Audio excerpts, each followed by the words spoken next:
اللہ کے پیارے نبی صلی اللہ علیہ وسلم سے پوچھا گیا النساء خیر، اے اللہ کے نبی کون سی عورت سب سے اچھی عورت ہے؟ نبی نے فرمایا 3 کوالٹی جس کے اندر پائی جائے، 3 چیزیں جس عورت کے اندر پائی جائیں وہ سب سے اچھی عورت ہے۔ التی تسرہ اذا نظر، جب شوہر دیکھے تو خوش ہو جائے۔ یا تو الٹی بات ہے، شوہر گھر میں آتا ہے، بال بکھرا ہے، کپڑے مہک رہے ہیں پسینے سے، تیل کی بدبو آ رہی ہے، مسالے کی بدبو آ رہی ہے، ہاں شادی میں جانا ہے تو 1 گھنٹے وہ پورا میک اپ کرے گی، پورے چہرے پر کریم پوتے گی اور پاؤڈر لگائے گی۔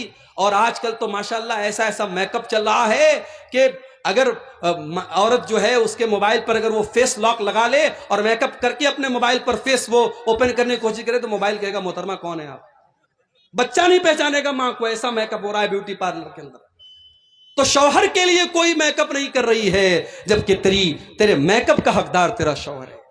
جب تجھ کو معلوم ہے میرا شوہر رات کو 10 بجے آتا ہے، 9 بجے بیٹھ جا میرر کے سامنے، آئینے کے سامنے، اور اپنے آپ کو اتنا سجا لے، اتنا سنوار لے، اتنا خوبصورت بنا لے کہ شوہر جب باہر کی ٹینشن لے کے آئے اور بیوی کا چہرہ مسکراتا ہوا دیکھے، اس کے بدن کی خوشبو کو محسوس کرے تو شوہر کی ساری تھکاوٹ دور ہو جائے۔ التی تسرہ اذا نظر، جب شوہر دیکھے تو خوش ہو جائے۔ دوسری چیز وَتُطِيعُهُ إِذَا أَمَرَ، جب شوہر کوئی حکم دے تو مانے۔ یہاں تو ہوتا ہم کیوں مانے، ہم کوئی اس کی نوکرانی ہے؟ نوکرانی کی بات نہیں ہے، میاں بیوی کا رشتہ کوئی مالک اور نوکرانی کا رشتہ نہیں ہے، مگر ہاں اسکول میں ایک پرنسپل ہوتا ہے، ایک ٹیچر ہوتا ہے، ٹیچر کو اسی حساب سے پڑھانا جیسے پرنسپل کہہ رہا ہے۔ اگر ہر ٹیچر پرنسپل بنے گا اسکول بند کرنا پڑے گا۔ گھر بھی ایک اسکول ہے اور گھر کا پرنسپل مرد ہے اور عورت اس کے انڈر میں کام کرے گی۔ اگر شوہر کی کوئی بات ہے تو بیوی کو چاہیے کہ مانے۔ اللہ کے نبی نے تو یہاں تک کہا، دیکھیے یہ حدیثیں سن کر کے ہمیں عجیب لگتا ہے اللہ کے نبی نے ایسا کیوں کہا، مگر جب ہم پریکٹیکل سماج میں دیکھتے تو ہم کو لگتا ہے کہ واقعی اللہ کے پیارے نبی نے بڑی سچی بات کہی۔ آپ نے فرمایا اگر شوہر اپنی بیوی کو اپنے پاس بلائے، بیوی کو چاہیے اپنے سارے کام چھوڑ کر کے شوہر کے پاس جائے۔ وَإِن كَانَتْ عَلَى التَّنُّورِ، یہاں تک کہ اگر وہ چولہے پر روٹی پکا رہی ہے، چولہے پر ہے تب بھی وہ جائے۔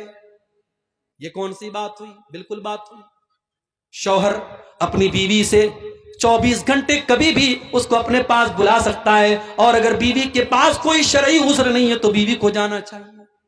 اور اگر بیوی انکار کرتی ہے، اللہ کے نبی فرماتے ہیں جس بیوی کا شوہر اس حال میں سو جائے کہ بیوی کو وہ دعوت دے اور بلائے اور بیوی اس کے پاس جانے سے انکار کر دے، بلا کہ بھئی کوئی مجبوری ہو، کوئی بیماری ہو، کوئی بات، وہ الگ بات ہے، اگر بغیر کسی عذر کے بیوی شوہر کی بات ماننے سے انکار کر دے، لعنتها الملائکۃ حتی تصبح، تو صبح تک فرشتے اس عورت پر لعنت کرتے ہیں۔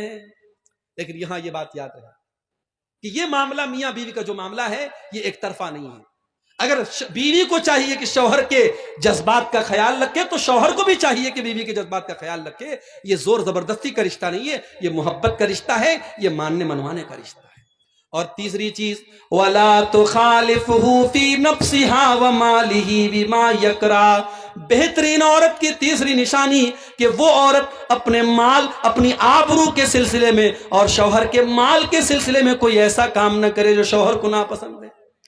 شوہر کی الماری کی چابی اس کے ہاتھ لگ کے یہ اڑا رہی ہے پیسہ، شاپنگ خوب کر رہی ہے، اب شوہر نے وہ پیسہ کس ضرورت کے تحت رکھا ہے، شوہر کو بغیر بتائے اس کا پیسہ اڑا رہی ہے، غلط ہے۔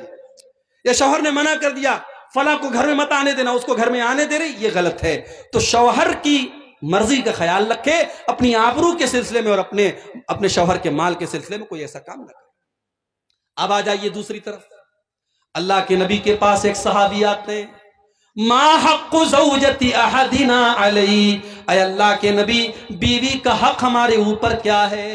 آج کوئی مرد مولوی سے یہ سوال نہیں کرتا، سب یہ چاہتے بیوی کو میرے ساتھ کیا کرنا چاہیے یہ بتاؤ مولوی صاحب، لیکن صحابی الٹا سوال کر رہے ہیں، ما حق زوجتی احدنا علیہ، اے اللہ کے نبی بیوی کا حق ہمارے اوپر کیا ہے؟ آپ نے فرمایا ان تطعمها اذا طعمت، جو تم کھاؤ اپنی بیوی کو کھلاؤ۔ تم باہر کھا رہے ہو دیسی مرغا اور بیوی کو گھر میں بھات کھلا رہے ہو، تم باہر بہترین چیزیں کھا رہے ہو اور بیوی کو اس سے محروم کرو نہیں، جو تم کھاؤ بیوی کو کھلانے کی کوشش کرو۔ وَتَقْسُوَهَا إِذَا اقْتَسَيْتَ، اور جس معیار کا کپڑا تم پہنتے ہو اسی اسٹینڈرڈ اور معیار کا کپڑا اپنی بیوی کو پہناؤ۔ اگر تم مہنگے کپڑے پہنتے ہو، تم برانڈڈ کپڑے پہنتے ہو، تو بیوی کو بھی اچھا کپڑا پہناؤ۔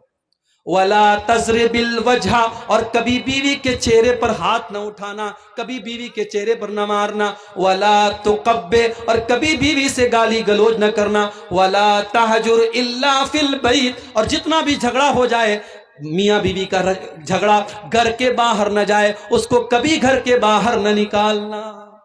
یہ بیوی کا حق ہے آپ کے اوپر۔ اور آپ ایک بات یاد رکھیے میرے بھائی، آپ ماشاءاللہ بڑے چہرے پر شرعی داڑھی ہے، ماتھے پر سجدے کا نشان ہے، 5 ٹائم کی نماز کے آپ پابند ہیں، رات میں تہجد بھی پڑھتے ہیں، مگر ایک چیز اگر آپ کے اندر نہیں ہے، آپ اپنی بیوی کے ساتھ اچھے شوہر نہیں ہیں، تو آپ اچھے نہیں ہیں میرے بھائی۔ اللہ کے نبی فرماتے ہیں خیرکم خیرکم لأہلہ وانا خیرکم لأہلی، تم میں سب سے بہترین انسان وہ ہے جو اپنے پریوار کے لیے، اپنے بیوی بچوں کے لیے بہترین ہوں، اور میں اپنی بیوی بچوں کے لیے بہت اچھا ہوں، میں ایک اچھا شوہر بھی ہوں، میں ایک اچھا باپ بھی ہوں۔ اما عائشہ سے پوچھا گیا اللہ کے پیارے نبی جب گھر میں ہوتے تو کیا کرتے تھے؟ اما عائشہ نے فرمایا کانا یعمل فی بیتہ، اللہ کے پیارے نبی اپنے گھر میں جس طریقے سے اور مرد اپنے گھر کی عورتوں کے کاموں میں ہاتھ بٹاتے ہیں، اللہ کے نبی اپنی بیویوں کے کاموں میں ہاتھ بٹا دیا کرتے تھے۔ اپنے بہت سارے کام اللہ کے رسول خود کر لیتے تھے، بیوی کو غلام بنا کے نہیں رکھتے تھے، بیوی کو نوکرانی بنا کے نہیں رکھتے تھے۔ تو یہ بہترین شوہر کی نشانی یہ ہے کہ وہ بیوی کے جذبات کا خیال رکھے۔ اللہ کے پیارے نبی صحابہ کے ساتھ جا رہے ہیں، آپ نے صحابہ سے کہا تم لوگ تھوڑا آگے نکل جاؤ، صحابہ تھوڑا آگے نکل گئے، حضرت عائشہ آپ کے ساتھ تھیں، آپ نے فرمایا اے عائشہ چلو سناٹا ہو گیا ہے، چلو ہم دونوں دوڑتے ہیں، مقابلہ کرتے ہیں، دیکھتے کون دوڑ میں آگے نکلتا ہے۔ اما عائشہ نئی نئی شادی ہوئی تھی، دبلی پتلی تھی، وزن کم تھا، جب دوڑنے لگی اللہ کے پیارے نبی پیچھے رہ گئے اور اما عائشہ آگے نکل گئی۔ اما عائشہ کو بہت مزہ آیا، انہوں نے ہنستے ہوئے فرمایا کہ اے اللہ کے نبی انی قد سبقتک، میں تو آپ سے آگے نکل گئی، آپ تو پیچھے رہ گئے۔ اللہ کے نبی مسکرا گئے، خاموش ہو گئے، کوئی جواب نہیں دیا۔ کچھ دنوں کے بعد ایک اور سفر تھا، اس سفر میں بھی آپ نے صحابہ سے کہا تھوڑا آگے نکل جاؤ، اور اتفاق سے اس سفر میں بھی حضرت عائشہ آپ کے ساتھ تھی۔ آپ نے فرمایا عائشہ بہت دن ہو گئے، چلو ایک بار پھر ہم دونوں ریس کرتے ہیں، دوڑ کا مقابلہ کرتے ہیں، دیکھتے ہیں کون آگے نکلتا ہے۔ اما عائشہ فرماتی ہیں اب اس مرتبہ میں تھوڑی موٹی ہو گئی تھی، میرا بدن تھوڑا فربا ہو گیا تھا، میرے بدن پہ تھوڑی چربی آ گئی تھی، جب اس مرتبہ میں دوڑنے لگی تو میں پیچھے رہ گئی اور اللہ کے پیارے نبی آگے رہ گئے۔ اللہ کے نبی نے ہنستے ہوئے فرمایا ہاذہ بتلکا، اے عائشہ شاید تم بھول گئی، اس دن کا بدلہ آج میں نے لے لیا۔ یہ اللہ کے رسول کا واقعہ میں آپ کو بتا رہا ہوں میرے پیارے ساتھیوں، یہ سیرت النبی کا واقعہ آپ کو بتا رہا ہوں۔ اللہ کے نبی اس طریقے سے اپنی بیویوں سے ہنسی مذاق بھی کرتے تھے، ان کے جذبات۔ ایک مرتبہ مسجد نبوی میں حبشی لوگ نیزوں کا کھیل کھیل رہے تھے، حضرت عائشہ اچک اچک کے دیکھ رہی تھیں۔ اللہ کے نبی نے کہا عائشہ تم دیکھنا چاہتی ہو؟ اللہ کے نبی کھڑے ہو گئے اور حضرت عائشہ اللہ کے رسول کے کندھے پر سر رکھ کر کے اس کھیل کو دیکھنے لگیں، اور تب تک دیکھتی رہی جب تک تھک نہ گئی۔ جب تھک گئی اللہ کے نبی نے کہا عائشہ کیا بات ہے؟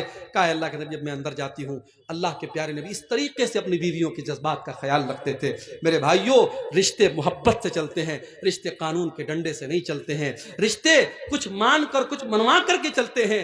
بیوی یہ سوچے شوہر میرے اشاروں پہ ناچے، شوہر یہ سوچے کہ بیوی میری غلام بن جائے، ایسے کام نہیں چلتا ہے۔ یہ محبت کا رشتہ ہے، یہ سکون کا رشتہ ہے۔ گھر کو اگر جنت بنانا ہے اور گھر والوں کو جنتی بنانا ہے تو ہمیں ان چیزوں کا لحاظ رکھنا پڑے گا۔ 2 پوائنٹ اور بات کر کے بات ختم کر رہا ہوں، 2 بجنے والے ہیں۔ آخری چیز یہ ہے میرے بھائیوں کہ ہم اپنے گھر میں نیک لوگوں کو دعوت دیں۔ اگر ہم چاہتے ہیں ہمارے گھر والے جہنم کی آگ سے بچیں اور ہمارے گھر والے نیک بنیں، تو نیک لوگوں کو آپ گھر میں دعوت دیں، علماء کو دعوت دیں، صالحین کو دعوت دیں۔ آپ کے دسترخوان پہ نیک لوگ بیٹھیں گے، کھانا کھائیں گے، آپ کے بچے ادب سیکھیں گے، آپ کے بچے اسلام سیکھیں گے، آپ کے بچے ایمان سیکھیں گے۔ حضرت نوح علیہ السلام اللہ سے دعا کرتے ہیں ربی اغفر لی ولوالدی ولمن دخل بیتی مؤمنا وللمؤمنین والمؤمنات، اے اللہ مجھے بھی بخش دے، میرے ماں باپ کو بھی بخش دے، اور اے اللہ جو ایمان والا میرے گھر میں داخل ہو تو اس کو بھی بخش دے۔ پتہ یہ چلا کہ حضرت نوح علیہ السلام اپنے گھر میں ایمان والوں کو دعوت دیتے تھے۔ آپ اپنے گھر میں شرابیوں کو بلا کے کھانا کھلا رہے ہیں، زانیوں کو بلا کر کے اپنے دسترخوان پہ دعوت دے رہے ہیں، اس سے گھر میں برکت نہیں آئے گی۔ نیک اور صالح لوگوں کو آپ دعوت دیجئے۔ اور آخری چیز یہ ہے میرے بھائیوں کہ آپ جو ہے دعا کیجئے۔ اگر آپ کو لگتا ہے کہ آپ کے گھر میں کوئی برائی ہے، آپ کا بچہ غلط راستے پر چل رہا ہے، آپ کی بیوی اللہ کی نافرمان ہے، آپ اس کی اصلاح کی کوشش کیجئے اور اللہ سے دعا کیجئے۔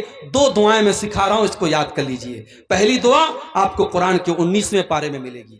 19ویں پارے میں سورہ فرقان کے آخر میں آپ کو یہ دعا ملے گی۔ اللہ کے نیک بندے یہ دعا اللہ سے کرتے ہیں، ربنا ہب لنا من ازواجنا وذریاتنا قرۃ اعین واجعلنا للمتقین اماما۔ اے اللہ ہمارے بیوی بچوں کو ہماری آنکھوں کی ٹھنڈک بنا دے، اور اے اللہ ہمیں تو متقیوں کا امام بنا دے۔ آپ کی بیوی بچے آپ کی آنکھوں کی ٹھنڈک کب بنیں گے؟ جب آپ کی بیوی آپ کو نماز کے لیے اٹھائے گی۔ فجر کی 5 بجے اذان ہو رہی ہے، اذان کی آواز آپ کے کانوں میں جا رہی ہے اور آپ کمبل اوڑھ کے لیٹے ہیں، اور بیوی آپ کو جھجوڑ کر کے اٹھاتی ہے، اٹھیے جائیے نماز پڑھیے۔ آپ کو سگریٹ پیتا ہوا دیکھ کر کے آپ کی بیوی ٹوک رہی ہے، یہ چندے آ رہے ہیں، اللہ تعالیٰ ان کو قبول کرے، مجھے نام نہیں پتا کس نے تعاون کیا ہے، اللہ قبول کرے۔ میں یہ کہہ رہا ہوں میرے بھائیوں کہ آپ کی بیوی اور بچے جب اللہ کے فرما بردار بنیں گے تب آپ کی آنکھوں کی ٹھنڈک بنیں گے۔ ایمان والے یہ دعا کرتے کہ اے اللہ ہمارے بیوی بچوں کو ہماری آنکھوں کی ٹھنڈک بنا دے، وَجْعَلْنَا لِلْمُتَّقِينَ إِمَامًا، اور اے اللہ ہمیں تو متقیوں کا امام بنا دے، اتنا نیک بنا دے، دنیا مثال دے۔ متقی لوگ ایسے ہوتے ہیں، نیک لوگ ایسے ہوتے ہیں۔ ایک دعا آپ یہ یاد کر لیجئے، اور دوسری دعا جو ہمارے باپ ابراہیم علیہ السلام نے دعا کی تھی اس دعا کو یاد کر لیجئے، رب اغفر لی۔ حضرت ابراہیم نے دعا کی، رب اجعلنی مقیم الصلاۃ ومن ذریتی ربنا وتقبل دعا۔ اے اللہ مجھے بھی نماز کا پابند بنا دے اور میرے بچوں کو بھی نماز کا پابند بنا دے۔ اے اللہ میری دعا کو قبول کر لے۔ اپنے بچوں کے لیے دعا کیا کرو میرے بھائی، اپنی اولاد کے لیے دعا کیا کرو، اپنی اولاد کے عقیدے کے لیے دعا کیا کرو کہ اے اللہ مرتے دم تک میرے بچوں کو توحید پہ رکھنا۔ ابراہیم علیہ السلام یہ بھی دعا کرتے ہیں، رب انہن اضللن کثیرا من الناس، اے اللہ ان بتوں کی وجہ سے بہت سارے ہلاک ہو گئے، وجنبنی وبنی ان نعبد الاصنام، اے اللہ تو مجھے اور میرے بچوں کو تو بتوں سے بچانا، میرے بچوں کو تو شرک سے بچانا۔ اپنی اولاد کی جیسے دنیا کی فکر کرتے ہو میرے بھائی، اپنی اولاد کی آخرت کی فکر کیا کرو۔ جب بھی دعا کے لیے اللہ کے سامنے ہاتھ اٹھایا کرو، اپنی اولاد کے لیے اپنی فیملی کے لیے بھی دعا کیا کرو۔ یہ چند باتیں گھروں کی اصلاح کے تعلق سے میں نے رکھی ہیں، امید کرتا ہوں کچھ باتیں کچھ تلخ بھی آ گئی، کچھ کڑوی بھی آ گئی۔